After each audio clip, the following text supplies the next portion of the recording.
Fabulous 131. Welcome to another episode of Lindsay's Library.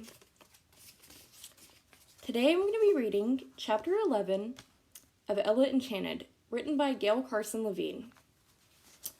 Let's get started. Chapter 11. Except for Arita, I had little pleasure from the society at finishing school. Only Hattie's set pretended to be friendly, and they treated me with the same oily condescension Hattie visited on me in public. They were an odious group, Hattie and the two she called her special friends, Blossom and Felicia. Blossom was the niece and the sole heir to an unmarried earl. Her conversation was mostly worries that the earl would marry and have a child who would replace her as his heir. Delicia, the daughter of a duke, spoke rarely. When she did, it was to complain. The room was too draughty. The meal was ill-prepared. A housemaid had acted above her station. One of the other pupils wore rouge. The mistresses came to dislike me too. At first, while I struggled to satisfy them and began to succeed, they made a pet of me, which I hated. But when finished behavior became my second nature, they learned I was nobody's pet. I spoke as infrequently as I could and met their eyes only when I had to. And I returned to my old game. Sing more softly, Ella, they can hear you in Ayurthia. I became inaudible. Not so soft, the rest of us would like to hear your sweet tones. I sang too loud again, although not so much as before. Music mistress had to spend a quarter-hour inching me along to the desired volume. Lift your feet, young ladies, this is a spirited gavotte. My legs shot up above my waist, and so on. It was a tiresome game, but I had to play it or feel a complete puppet. Hattie didn't tell anyone about my obedience. When she had an order for me, she'd tell me to meet her in the garden after supper, when no one else was near. On the first such occasion, she instructed me to pick a bouquet for her. Luckily, she didn't know I was goddaughter to a fairy cook. I picked the most fragrant blooms, then ran to the herb garden, hoping to find something useful.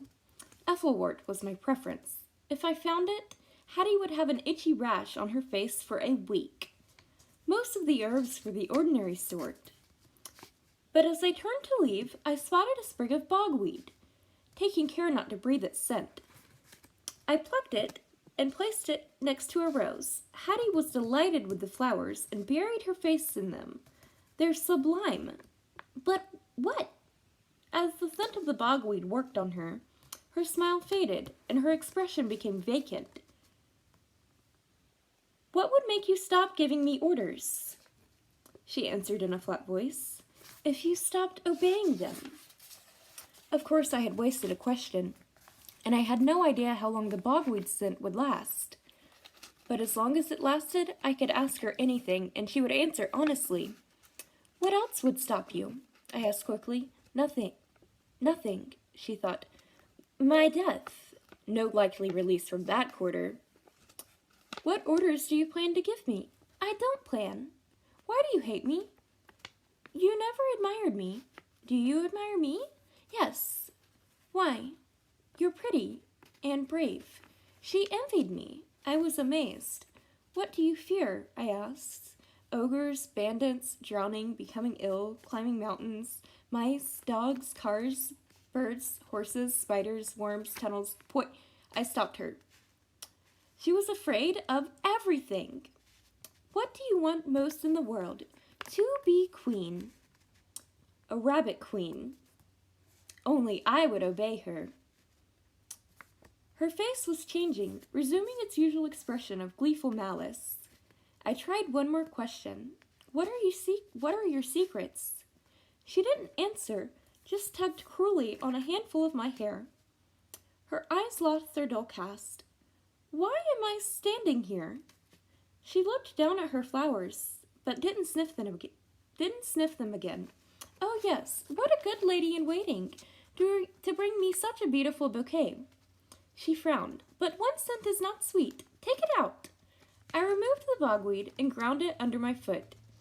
If I had thought of it, I could have asked her how she could be defeated.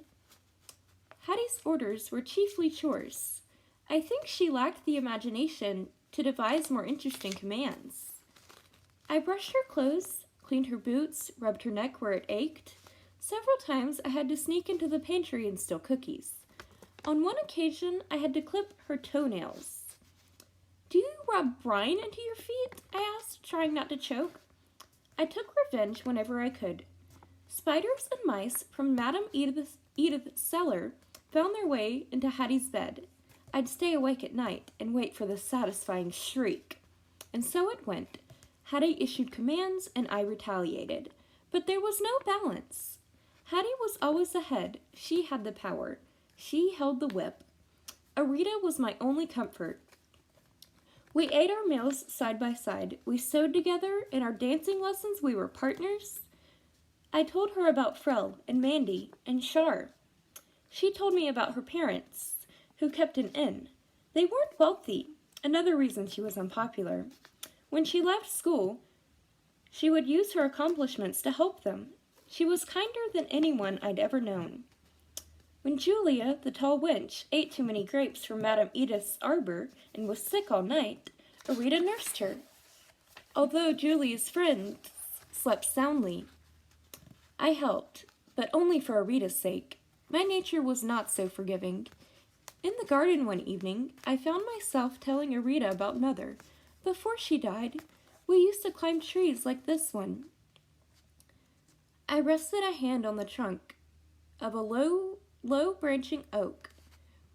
We'd go way up and sit as quiet as could be. Then we'd toss twigs or acorns at anyone who passed beneath.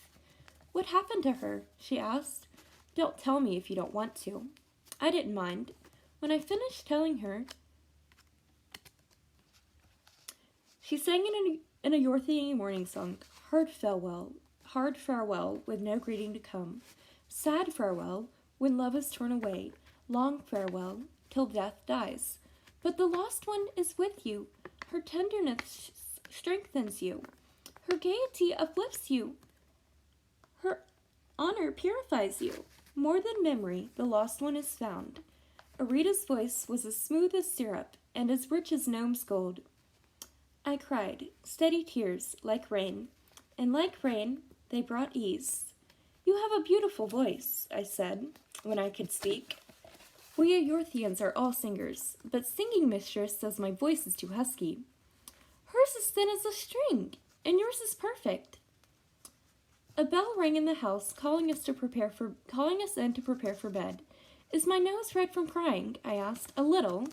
I don't want the others to see. I'll stay out a while longer." "Manor's mistress will be angry." I shrugged. "She'll only tell me I've disgraced the king." "I'll stay with you.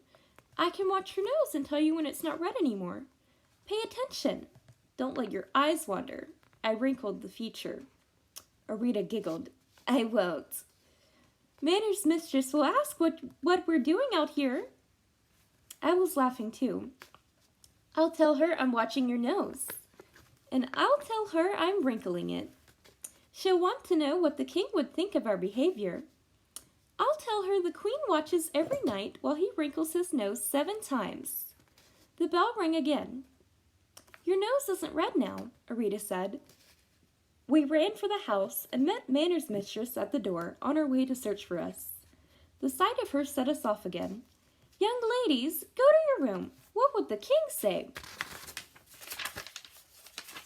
In the hall, still giggling, we met Hattie. "Having a nice time?"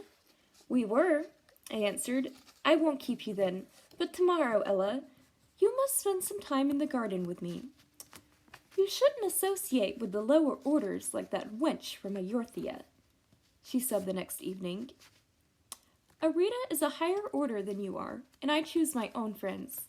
My dear, I hate to cause you grief, but you must end your friendship with her." And that ends Chapter 11 of Ella Enchanted, written by Gail Carson Levine. I hope you have enjoyed this episode of Lindsay's Library. If you did, please be sure to like and subscribe, And also, if you want, feel free to check out my links down in the description below. The first of which is for my affiliate with So Sick Clothing. There's a promo code through them that will get you 15% off site-wide. That promo code is ELGRACE15. And there's also a promo code for my merch that will get you free shipping through September 30th, 2020. That promo code is